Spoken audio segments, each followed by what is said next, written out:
almost made it. And since it's cold, it's nice. Make sure you get that pressed down really good. Let me get just a little bit more. I think I got enough time to get one more little piece. It's my own fault. Make sure you get enough, man. You don't want to have to be adding stuff. 3 minutes goes really fast. Like I said, the blue stuff's better.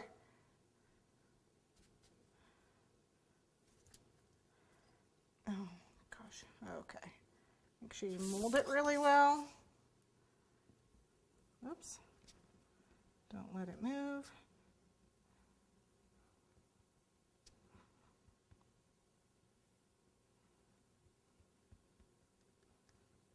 If it's too thick, you're going to have a problem.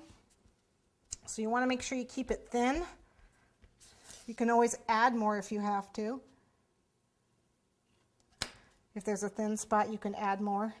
You just add it right on like that to the back. But you don't want it too thick because then it's really hard to mold. It's hard to flex. So keep it.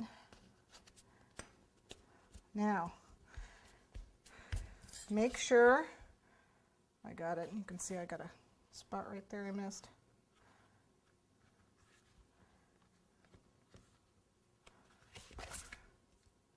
Normally I'm working on the surface and I can't see underneath it.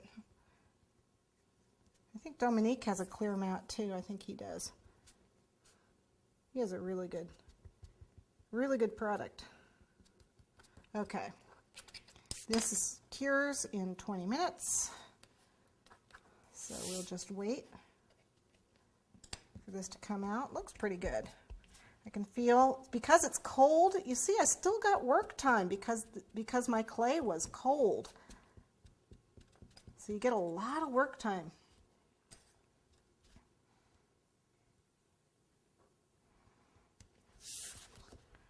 Just make sure that we got it all the way covered. There's a spot right here. I don't know what that is.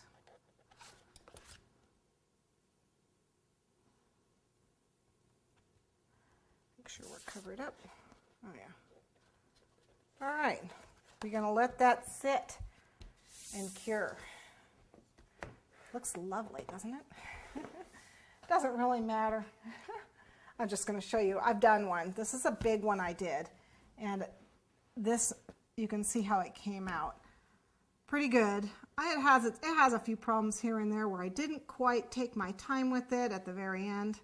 But like I said, I cut these off. I gave myself a little overlap right here where the pattern repeats and right here where the pattern repeats. I always cut those ends off because the end of the lace doesn't look good either where you cut the lace. Even when I dip it in glue and I cut it, it still frays. That's why medallions work better.